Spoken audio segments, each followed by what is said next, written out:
ವಿಷಯದಲ್ಲಿ ಯಾಕೆ ಸರ್ ರಾಜಕೀಯ ಅಂದ್ರೆ ಈಗ ಅಲ್ಲಿ ಯಾವ ಬಿಜೆಪಿ ಅದನ್ನು ಯಾಕೆ ತಗೊಂಡು ಆ ವಿಷಯವನ್ನು ಇಲ್ಲೆಲ್ಲ ಕಂಬಳ ಆಯೋಜನೆ ಮಾಡೋದು? ಇಲ್ಲ, ಈಗ ಕಂಬಳದ ವಿಚಾರದ ಬಗ್ಗೆ ಚರ್ಚೆ ಅದನ್ನ ಯಾಕೋ ಬಿಜೆಪಿ ಮೇಲೆ ತಿರುಗಿಸಿದ್ದಾರೆ. ಯಾರು ತಿರುಗಿಸಿ ಗೊತ್ತಿಲ್ಲ ನನಗೆ.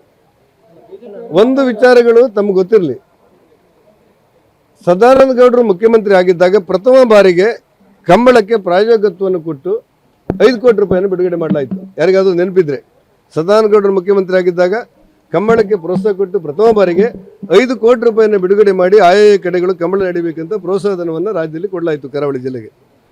ನಂತರ ಕರ್ನಾಟಕದ ಇತಿಹಾಸದಲ್ಲಿ ಪ್ರಥಮ ಬಾರಿಗೆ ಯಡಿಯೂರಪ್ಪನವರು ಮುಖ್ಯಮಂತ್ರಿ ಆಗಿದ್ದಾಗ ಕಂಬಳದ ಗುರಿಕಾರ ಎನ್ನುವ ಕಾರಣಕ್ಕೆ ಬಾರ್ಕೂರಿನ ಶಾಂತರಾಮ್ ಶೆಟ್ಟರಿಗೆ ರಾಜ್ಯೋತ್ಸವ ಪ್ರಶಸ್ತಿಯನ್ನು ಕೊಡಲಾಯಿತು. ಹಾಗಾಗಿ ಬಿಜೆಪಿ ಅನ್ನೋದು ಕಂಬಳಕ್ಕೆ ನಿರಂತರವಾಗಿ ಪ್ರೋತ್ಸಾಹ ಕೊಡ್ತಾ ಇರುವಂಥ ಒಂದು ವ್ಯವಸ್ಥೆ. ಈಗ 10 ಕೋಟಿ ರೂಪಾಯಿ ಖರ್ಚು ಮಾಡಿ ನಾವು ಮೈಸೂರಲ್ಲಿ ದಸರಾಕ್ಕೆ ಸಂಬಂಧಪಟ್ಟಂತೆ ಮಾಡ್ತೇವೆ ಅನ್ನೋದು ಒಂದು ವಾದ. ಬೇರೆ ಬೇರೆ ಕಾರಣಕ್ಕೆ ಅಲ್ಲಿ ಅವರು ಇದರ ಅಗತ್ಯ ಇಲ್ಲ ಅಂತ ಕೆಲವರು ವಾದ.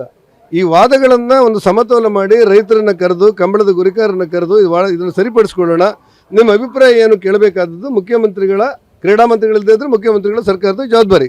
ಇನ್ನಾದರೂ ಕೂಡ ಕರೆದು ಈ ಕರಾವಳಿಯಲ್ಲಿರುವಂಥ ಕಂಬಳದ ಗುರಿಕಾರರು, ಕರಾವಳಿಯಲ್ಲಿರುವಂಥ ಕೋಣಗಳ ಮಾಲೀಕರು, ಕರಾವಳಿಯ ರೈತಾಪಿ ವರ್ಗದವ್ರನ್ನ ಕರೆದು ಏನು ಮಾಡೋಣ ಅಂತ ಕೇಳಿದರೆ ಈ ಸಮಸ್ಯೆಗಳು ಪರಿಹಾರ ಆಗುತ್ತೆ. ನಾವು ಮಾಡಿದ್ದೇ ಸರಿ ಅಂತೇಳಿ ಸರ್ಕಾರ ವಾದ ಮುಂದುವರಿಸಲು ಏನು ಅರ್ಥ ಇಲ್ಲ. ಕಂಬಳ ಮಾಡಬಾರ್ದು ಅಂತ ಯಾರೂ ಹೇಳಿಲ್ಲ. ನಿಯಮಗಳ ವ್ಯಾಪ್ತಿಯೊಳಗೆ ಅದನ್ನು ಮಾಡಿ ಅಂತ ಕೆಲವರು ಅಭಿಪ್ರಾಯಪಟ್ಟಿದ್ದಾರೆ. ನನಗನ್ಸುತ್ತೆ ಕಂಬಳಕ್ಕೆ ಹೆಚ್ಚು ಶಕ್ತಿ ಕೊಟ್ಟಿರುವಂಥದ್ದು ಭಾರತೀಯ ಜನತಾ ಪಕ್ಷ, ಯಡಿಯೂರಪ್ಪನವರು ಸದಾನಂದ ಗೌಡರು ಮುಖ್ಯಮಂತ್ರಿ ಆಗಿದ್ದಾಗ. ಹಾಗಾಗಿ ಈ ಹೊಸ ಗೊಂದಲಗಳು ಬೇಡ, ರೈತಾಪಿ ಜನರನ್ನು ಚರ್ಚೆ ಮಾಡಿ ನೀವು ಅದನ್ನು ಮಾಡಿ ಏನು ಮಾಡ್ತೀರೋ ಅದನ್ನು ಮಾಡಿ ಅನ್ನೋದು ನನ್ನ ಭಾವನೆ. ರಾಜ್ಯದ ಬರದ ವಿಚಾರವಾಗಿ ಡಿ.ಕೆ. ಶಿವಕುಮಾರ್ ಅವರು ಕೇಂದ್ರಕ್ಕೆ ಪತ್ರ ಬರೆದ ವಿಚಾರವಾಗಿ ಬಿಜೆಪಿ ಟೀಕೆ ಮಾಡ್ತಿದ್ದಾರೆ. ಟೀಕೆ ಮಾಡಿಲ್ಲ, ವಿಮರ್ಶೆ ಮಾಡಿದ್ದಾರೆ. ಈಗ ಕರ್ನಾಟಕ ರಾಜ್ಯದಲ್ಲಿ ವ್ಯಾಪಕವಾದಂಥ ಬರಗಾಲ ಇದೆ ಅಂತ ಹೇಳಿದರೆ ಕೇಂದ್ರ ಸರ್ಕಾರವನ್ನು ದೂರುವುದೇ ಅದಕ್ಕೆ ಕಾರಣ ಅಲ್ಲ.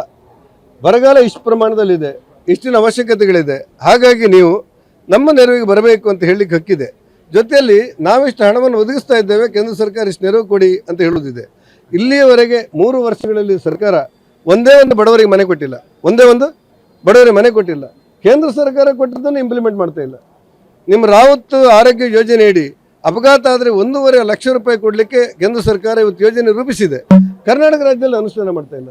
70 ವರ್ಷ ಮೀರಿದಂಥ ಕೆಲವು ಹಿರಿಯರಿಗೆ ಆಯುಷ್ಮಾನ್ ಭಾರತನ್ನು ಕೊಡ್ತಾ ಇದ್ದಾರೆ, ಕರ್ನಾಟಕದಲ್ಲಿ ಕೊಟ್ಟಿಲ್ಲ. ಇವತ್ತು ಆಯುಷ್ಮಾನ್ ಭಾರತ್ ಯೋಜನೆ ವ್ಯವಸ್ಥಿತವಾಗಿ ಜನರ ಮಧ್ಯೆ ಬರ್ತಾ ಇಲ್ಲ.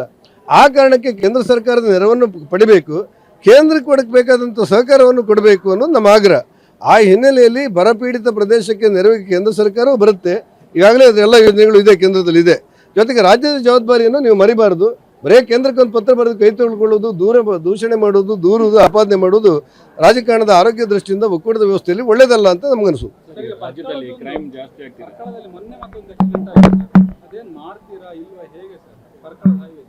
ಅಲ್ಲ, ಇದಕ್ಕೊಂದು ಉತ್ತರ ಕೊಟ್ಕೊಂಡು ಮಾಡ್ತೆ ಅಲ್ಲ ಇದಕ್ಕೊಂದು ಉತ್ತರ ಕೊಟ್ಟು ನೀವೆಂತ ಹೇಳಿದ್ರಿ. ರಾಜ್ಯದಲ್ಲಿ ಕ್ರೈಮ್ ಜಾಸ್ತಿ ಆಗ್ತಿದೆ. ಈಗ ಮಂಗಳೂರಿನಲ್ಲೂ ಕೂಡ ಹಾಡಹಗಲೇ ಎಲ್ಲ ಸಾರ್ವಜನಿಕರ ಎದುರು ಕೊಲೆ ಆಗಿರುವಂಥದ್ದು. ರಾಜ್ಯದಲ್ಲಿ ಕಾನೂನು ಸುವ್ಯವಸ್ಥೆ ಏನಾಗ್ತದೆ? ಅಲ್ಲ, ರಾಜ್ಯದಲ್ಲಿ ಇವತ್ತು ಪ್ರತಿ ನಿಮ್ಮ ಈ ವ್ಯಾಪಕವಾಗಿರುವಂಥ ಮಾದಕ ವಸ್ತುಗಳ ಗಂಡಾಂತರದಿಂದಾಗಿ ಶಾಲೆ ಮಕ್ಕಳಿಗೆ ದಿನನಿತ್ಯ ಅನಾಹುತ ಅನ್ನುವಂಥ ಹೆತ್ತವರ ಆತಂಕದಲ್ಲಿ ಇದ್ದಾರೆ. ಜೊತೆಯಲ್ಲಿ ಕೊಲೆ ಸುಲಿಗಳು ರಾಜ್ಯದಲ್ಲಿ ತಾಂಡವಾಡ್ತಾ ಇದೆ. ಕಲಬುರಗಿ ಜಿಲ್ಲೆಯ ಜೈಲಿನಿಂದ ಆರೋಪಿಗಳು ಪರಾರಿಯಾಗಿರ್ತಾರೆ. ಆದರೆ ನಮ್ಮ ಗೃಹ ಮಂತ್ರಿಗಳಿಗೆ RSS ರಿಜಿಸ್ಟರ್ ಆಗಿಲ್ಲ ಅನ್ನೋದು ಒಂದು ತಲೆ ವಿಷಯ ಬಿಟ್ಟರೆ ಬೇರೆ ಏನು ಕೆಲಸ ಬರ್ತಾ ಇಲ್ಲ. ಹಾಗಾಗಿ ನಾನು ಗೃಹ ಮಂತ್ರಿಗಳಲ್ಲಿ ವಿನಂತಿ ಮಾಡ್ತೇನೆ ನಿಮ್ಮ ಹತ್ರ, ಈ ಕಾರಾಗೃಹದಿಂದ ಕೈದಿಗಳು ಹಾರಿ ಹೊರಗೆ ಹೋಗುವಂಥ ವ್ಯಾಪಕಗಳು ನಡೆದಾಗ, ನಡು ರಸ್ತೆಯಲ್ಲಿ ಹೆಣ್ಣು ಮಕ್ಕಳನ್ನು ಕೊಚ್ಚಿ ಕೊಲೆ ಮಾಡುವಂಥ ಕಾನೂನು ಸುವ್ಯವಸ್ಥೆಗಳನ್ನು ಗಂಡಾಂತರ ಬಂದಾಗ, ಶಾಲೆಗಳ ಎದುರುಗಡೆ ಬೀಡಾ ಅಂಗಡಿಯಲ್ಲಿ ಮಾದಕ ವಸ್ತುಗಳು ವ್ಯಾಪಕವಾಗಿ ಮಾರಾಟ ಆಗ್ತಾ ಇರೋ ಸಂದರ್ಭದಲ್ಲಿ ನೀವು ಅದ್ರ ಬಗ್ಗೆ ಮೊದಲು ಗಮನ ಕೊಡಬೇಕು ಹೊರತು RSS ನೋಂದಾಯಿತ ಅನ್ನುವಂಥ ತಲೆ ವಿಷಯಕ್ಕೆ ಸ್ವಲ್ಪ ದಿವಸ ರಜೆ ಕೊಡಿ ಅನ್ನೋದು ನನ್ನ ವಿನಂತಿ. ಪರ್ಕಳದಲ್ಲಿ ತಾವು 4 ವಿಚಾರಗಳನ್ನು ಹೇಳಿದ್ರಿ. ಒಂದು ಮೊದಲಿಂದ ಹೇಳ್ತಾ ಇದ್ರಿ, ಒಂದು ಕಲ್ಯಾಣಪುರ ಸಂತೆಕಟ್ಟೆಯ ಮೇಲ್ಸೇತುವೆ ಆಗಬೇಕಂತೇಳಿ ಅದನ್ನು ಮಾಡಿ ಮುಗಿಸಿಬಿಟ್ಟಿದೆ.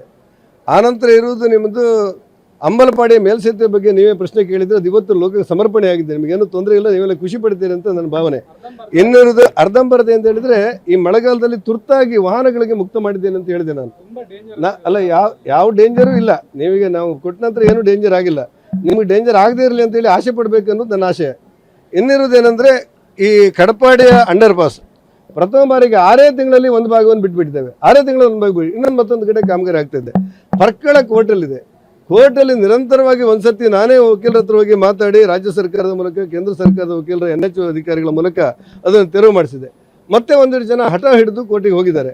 ಅವ್ರಿಗೆ ಕೂಡ ಮತ್ತೆ ಪುನಃ ಈ ತಿಂಗಳ ಅವಧಿ ಮತ್ತೆ ಅವಧಿಯಲ್ಲಿ ಮತ್ತೆ ವಿಡ್ರಾ ಮಾಡಬೇಕಂತೇಳಿ ಮತ್ತೆ ನಮ್ಮ ವಕೀಲರ ಮೂಲಕ ವಾದವನ್ನು ಮಂಡಿಸ್ತಾ ಇದ್ದೇವೆ. ಕೋರ್ಟಲ್ಲಿರುವಾಗ ಯಾವುದಾದ್ರೂ ಬಲಾತ್ಕಾರ ಮಾಡಿ ಕೆಲಸ ಮಾಡಲಿಕ್ಕೆ ಆಗುದಿಲ್ಲ ಅಂತ ನಿಮಗೂ ಗೊತ್ತು. ಮಧ್ಯೆ ಕಳೆದ ವರ್ಷ ರಿಪೇರಿ ಆಗಿಲ್ಲ ಹೊಣ್ಣ ಅಂತ ಹೇಳಿದಾಗ ಮತ್ತೆ NHO ಅವ್ರ ಮೂಲಕ ಪೂರ್ಣ ರಿಪೇರಿ ಮಾಡಿಸಿದ್ದೆ. ಈಗ ಏನಾಗಿದೆ, ಎತ್ತರದಲ್ಲಿ ಹೋಗುವಾಗ ಈ ಸ್ವಲ್ಪ ಸ್ಪೀಡಿನ ಸಮಸ್ಯೆಗಳು ಬಂದಾಗ ಅಪಘಾತ ಆಗುತ್ತೆ ಅಂತ ಅನಿಸುತ್ತೆ. ಅಪಘಾತ ಆಗದೇ ಇದ್ದಾಗ ನೋಡ್ಕೊಳ್ತೇವೆ. ಒಟ್ಟಾರೆ ಆದಷ್ಟು ಬೇಗ ಆ ಕಾಮಗಾರಿಯನ್ನು ಮುಗಿಸ್ತೇವೆ. ನಿಮ್ಮ ಮುಖದಲ್ಲಿ ಒಂದು ಸಣ್ಣ ಮುಗುಳನಾಗಿ ಬರಬೇಕು ಅನ್ನೋದು ನಮ್ಮ ಆಸೆ. ಸರ್, ಬೈಂದೂರಲ್ಲಿ ಕಳೆದ 8 ವರ್ಷದಲ್ಲಿ 20 ಜನ ತಹಶೀಲ್ದಾರ್ ಚೇಂಜ್ ಆಗಿದ್ದಾರೆ. ಅಲ್ಲಿ ಅತಿ ಹೆಚ್ಚು ಭೂ ವಿಚಾರವಾಗಿ ಸಮಸ್ಯೆಗಳಿದೆ. ಮತ್ತೆ DC ಮನ್ನಾ ಜಾಗದ ವಿಚಾರ ಇರ್ಬೋದು ಅಥವಾ ಭೂ ಒತ್ತುವರಿ ವಿಚಾರ ತುಂಬಾ ಇದು ರಾಜ್ಯ ಸರ್ಕಾರಕ್ಕೆ ಸಂಬಂಧಪಟ್ಟಂತ ವಿಚಾರಗಳು. ಒಳ್ಳೆ ಅಧಿಕಾರಿಗಳು ಒಂದು ಸ್ಥಳದಲ್ಲಿದ್ದರೆ ಜನರವರಿಗೆ ಸೇವೆ ಮಾಡಬೇಕು ಅನ್ನುವಂಥ ಆಶೆಯನ್ನು ಕಂದಾಯ ಮಂತ್ರಿಗಳು ಯಾವತ್ತೂ ಮಾಡಬೇಕು ಅನ್ನೋದು ನಮ್ಮ ಆಶೆ. ದುರಾದೃಷ್ಟಕ್ಕೆ 7-8 ಸಾರಿ ಒಬ್ಬ ತಹಶೀಲ್ದಾರಿಗೆ ವರ್ಗಾವಣೆ ಆಗ್ತದೆ ಅಂತ ಹೇಳಿದರೆ ರಾಜ್ಯ ಸರ್ಕಾರವನ್ನು ಗಮನಿಸಬೇಕು. ನಿಮ್ಮ ಭಾವನೆಗಳನ್ನು ರಾಜ್ಯ ಸರ್ಕಾರ ಗಮನಕ್ಕೆ ತರ್ತೇನೆ.